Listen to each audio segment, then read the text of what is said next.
What is up, guys? Thank you for tuning in to part 2 of the El Camino LS swap. So in the last video we had the engine in, we did all that stuff, but now we're actually going to make it run and drive. Thank you guys for clicking on this video. Let's get right into it.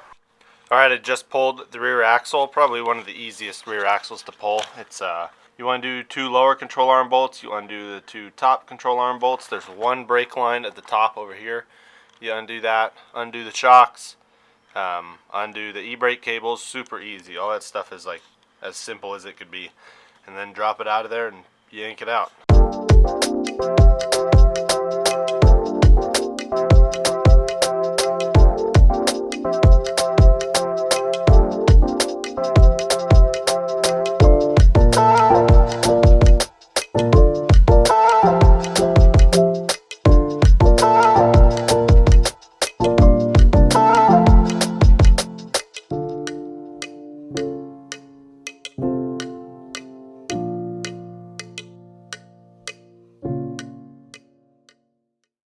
Got the posi rear end in here last night. It's super easy to take in and out. Just have to bleed the brakes and it'll be pretty much ready to go on the road, at least as far as the axle goes. Put some 80 weight 90 in it with a little bit of old school GM. I think it was a good wrench, limited slip additive. Yeah, I think it's going to be good. We transferred the brakes over. That was a pain because drum brakes, but not a big deal in the end. We got the axle in. So today the headers are coming, so it's whether or not I get the whole exhaust done today, I'm going to start it up.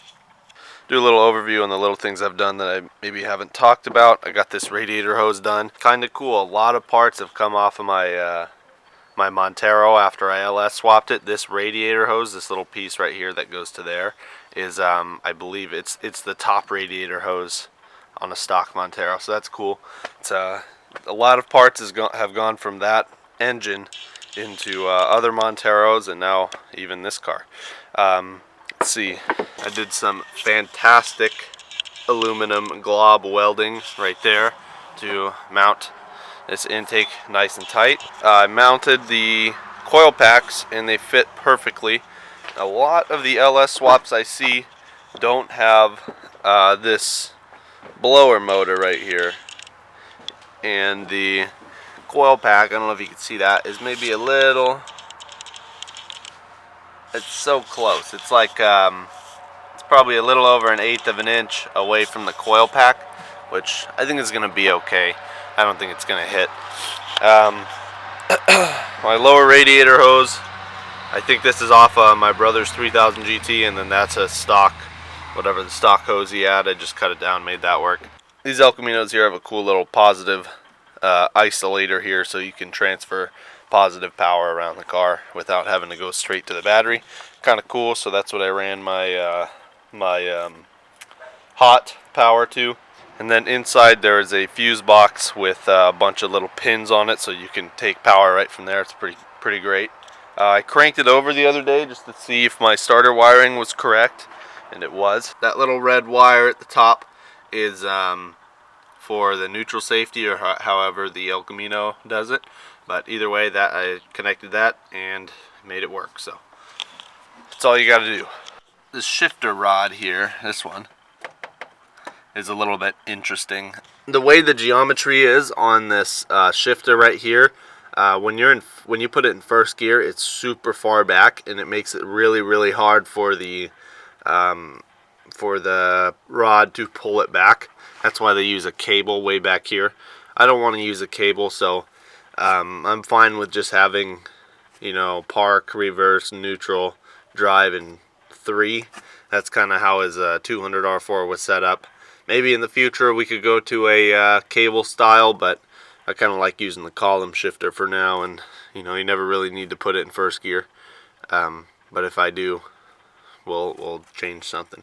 So right now, to keep it from going into first gear, since if it went into first gear, I don't have the leverage to pull it on the column.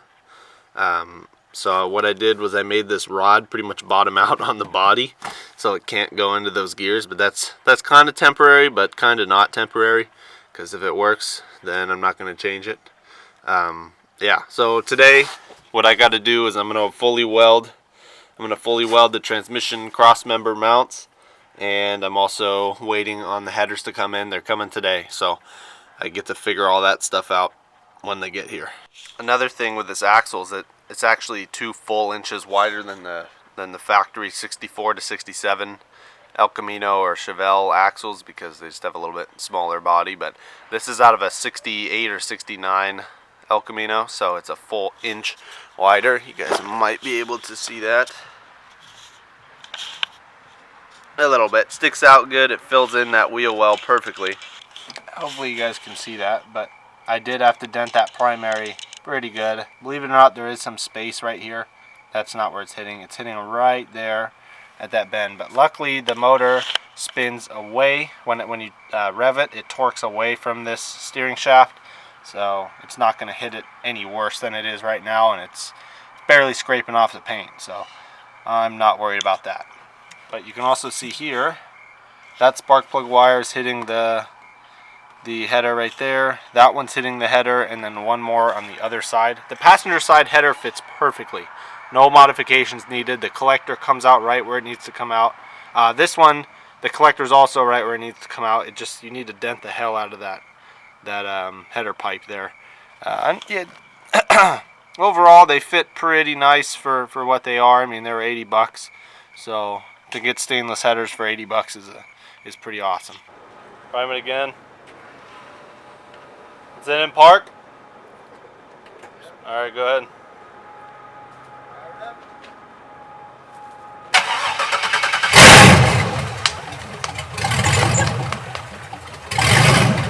Not even that loud.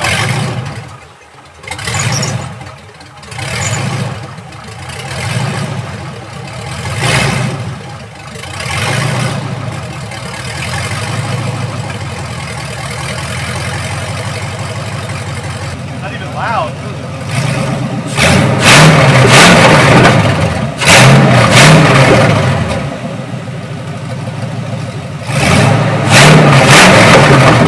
Well, you guys heard it here.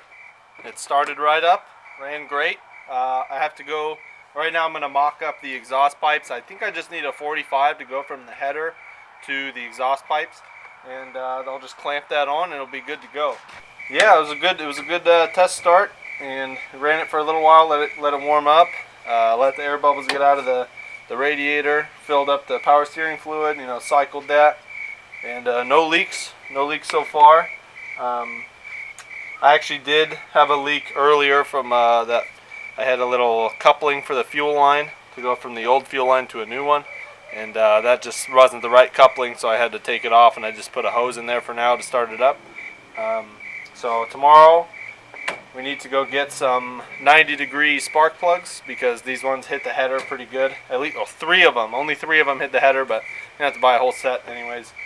Yeah, that's pretty much the only problems. And, yeah, tomorrow I'm going to get some exhaust pipe to connect it, and hopefully the drive shaft is done in the next couple of days, and we'll be able to drive it. Alright, I finished the exhaust yesterday. It's clamped up there where the goes from stainless to the aluminized. It's kind of a 45. I had to open it up a little bit to get it to fit into here. Goes down, muffler there, and it just dumps back there before the axle. So that's how it is on both sides. Sounds pretty good. It's actually really quiet, but opens up when you floor it. I'm having a small problem with it, not really wanting to idle when it's cold. So I'll start it up and it'll immediately, bog out and die unless I give it gas, the gas pedal. Not really sure what that is. It's got to be a sensor of some sort. I thought it was the MAF sensor. Wasn't that. I think one of my O2s is probably acting up a little bit, but hopefully just driving it will fix that.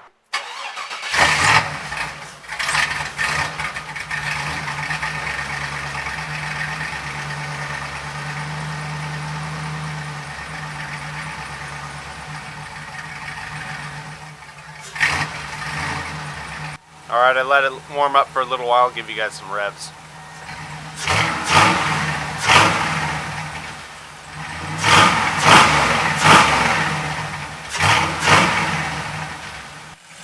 You guys can hear how good it runs. I mean, there's not a a bad vibration in this thing. You guys can listen to the intake noise.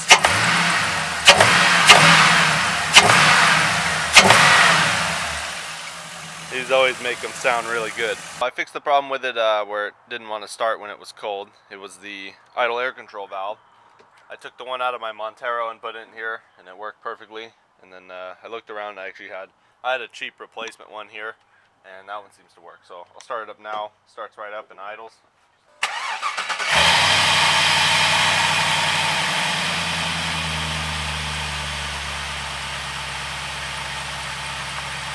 Perfect.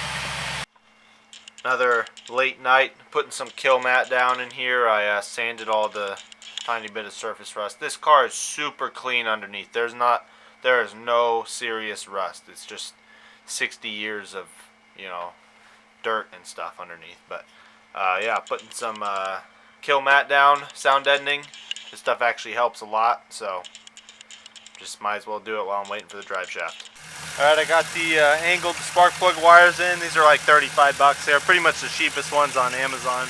But they're super thick. They're like double the thickness of the stock ones, which is kind of cool. I think they look kind of cool. And they fit perfectly.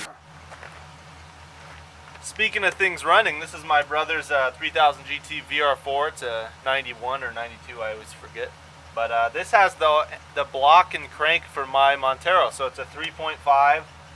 It's got 20T turbos on it. It's pretty much built. It's a stock 3.5 block and crank with forged rods and forged pistons. So we actually just got this thing started today. It was a remote tune by a guy on the East Coast. Super awesome.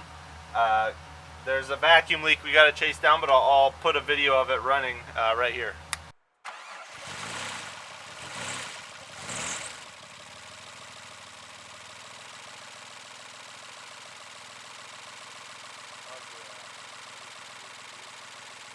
We finally got the drive shaft in this thing, and I've taken it for a couple of drives, and it drives really nice. It still feels like an old car because it's got the stock springs and stock blown shocks on. You could definitely tell that there's a modern power plant in here.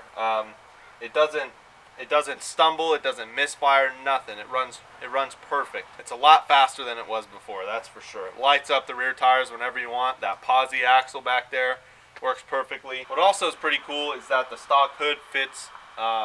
It fits on there. The only thing I had to do was notch this little piece out for the intake tube because it just barely contacted it, so I cut that out. Doesn't touch it anymore. And this little molding on the intake for the stock engine cover, that needs to be cut off. That just touched this. But overall, the stock hood fits fine, and that's good because that means we don't have to buy a cowl hood right away. Let's go ahead and take it for a drive, and I'll show you guys how it rides. Alright guys, let me show you why the LS swap is so worth it. Boom. Now don't pay attention to the crappy idle air control valve. That's why it revs super high. It'll rev high when I put it in gear too. It's a little bit annoying, but that's the reason it does that. It's a cheap idle air control valve. So I'm gonna roll up this window.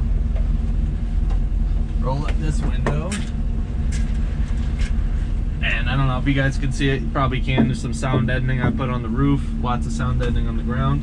But yeah, let's go ahead and do this.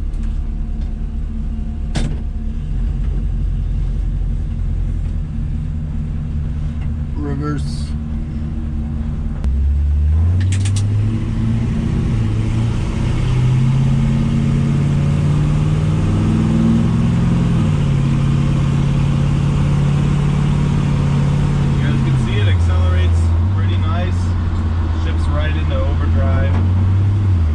Absolutely cruises. Let's see, I got this gauge here, 190 degrees, we're going 42 miles an hour in overdrive. Let's see what RPM we're at.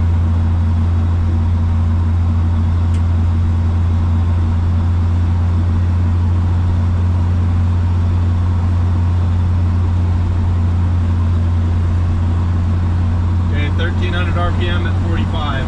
It's around 2,000 RPM at 70. It's a little loud in here, I apologize. It's still an old car, and still's got some squeaks and rattles in it we're trying to work out, but it's a lot better than it was since we put all the sound deadening in it. But yeah, actually this car doesn't handle that bad. I think the worst part about the handling is the seat. It's a big old slippery bench seat, kind of hanging on for dear life by the steering wheel, but it doesn't lean over a whole lot. We're going to get some 2-inch lowering springs for it, probably some BMR springs. But yeah, we're probably going to get some of those and maybe some KYB gas adjust shocks for it, just to make it a good, reliable, safe daily driver, you know. Alrighty, let's get going again.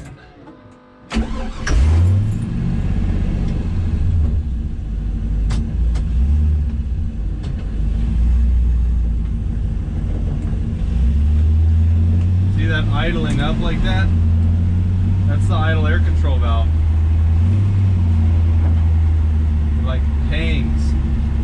It's kind of dangerous. It took off. It shifted into second gear right there on its own. So that's definitely something to replace. It just does that when you first start it up, and then doesn't do it the rest of the day, pretty much.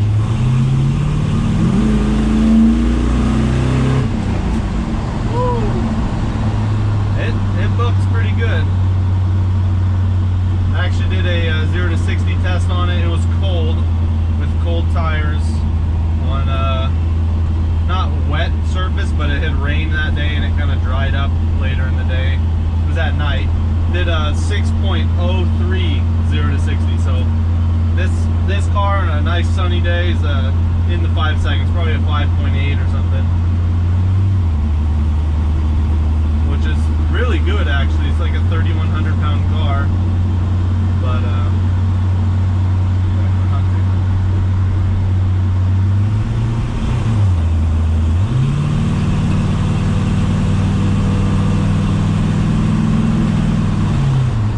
yeah, it's like a 3,100 pound car, so really it's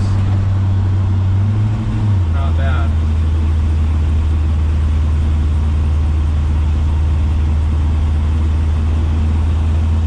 I'm gonna see if I can get an outside shot of this.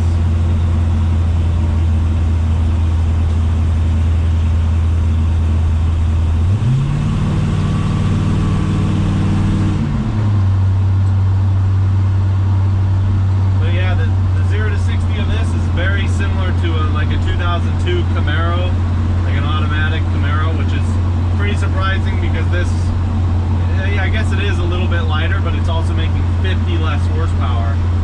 But I don't know.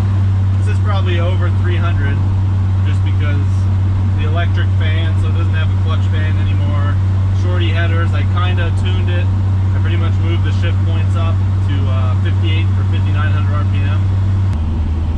See if I can set my camera up somewhere around here.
If I can turn around and go get my camera.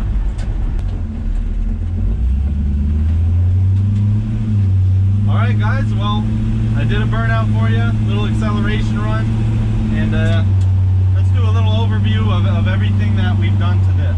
Alright guys, as I have said many times, this was a budget build, so I want to let you guys know how much was spent on this build.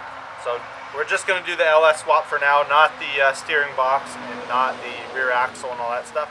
So if you just want to LS swap your A-body or something, let's go ahead and add it up. Okay, so we got the LS, the L59, the 4L60, and all of the wiring and the computer. Oh, there's a wasp on me. Boom! I'm gonna smack them. We got all of that stuff for $1,300. It was running. We got the Bosch 044 pump, a knockoff one. It was 60 bucks, so 1,300 plus 60. Fuel line, 6AN, those were $65. The fuse box was $8. The adapter mounts, the little aluminum small block to LS mounts were $27. I got some like extra 14 gauge wire just for all the wiring I was going to do. That was $11. Relays were $14. The intake tube and the filter was $60. I had to modify it a little bit. The knockoff Holley 302-2 pan was $206. I actually bought it for like $190, and then Amazon kept canceling my order, so I had to keep buying it, and it kept going up. The price kept going up, so $206 for that. I had to get that sending unit with the return line. That was $33. Let's see. Miscellaneous transmission fittings and fuel line fittings, $50. The inline fuel filter was $15. That little tiny one I had. The headers were $100.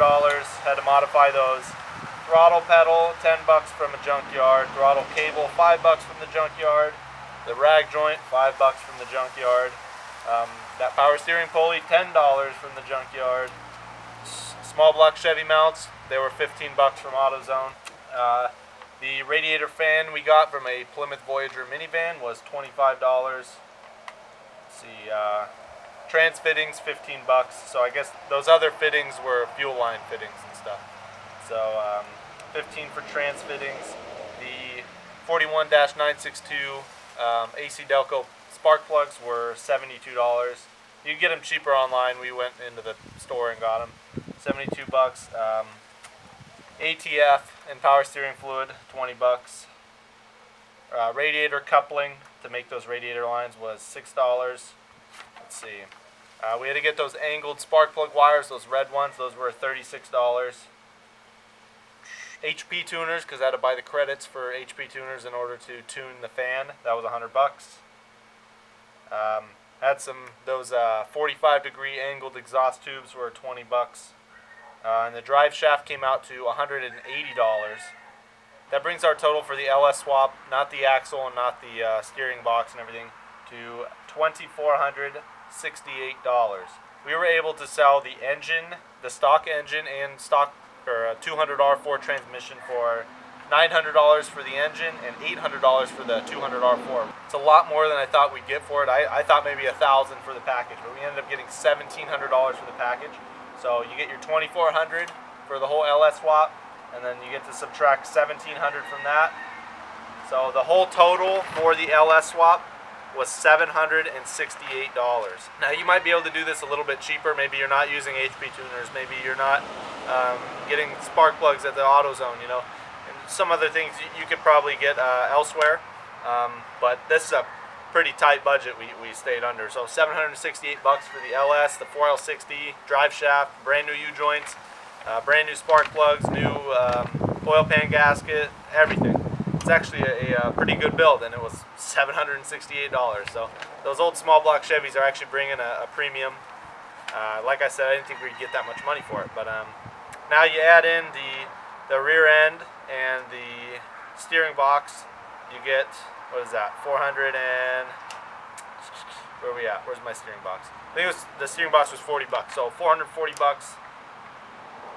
So brings our new total to $1,208. Maybe put another $150 in there for brake pads and gear oil, and we bought bearings and seals and stuff. So yeah, so $1,400, under $1,500 for a daily drivable El Camino. So what we're gonna do next, so stay tuned for new videos. We are going to put some lowering springs in that thing and new shocks and stuff, and just make it a really nice handling car. So yeah guys, I think that's going to be it for this video. Thank you guys for sticking around. Make sure you like and subscribe. Put my Instagram in the description if you guys want to check out what I'm doing. Go ahead and hit that follow button. Thank you guys for watching. I'll see you in the next one.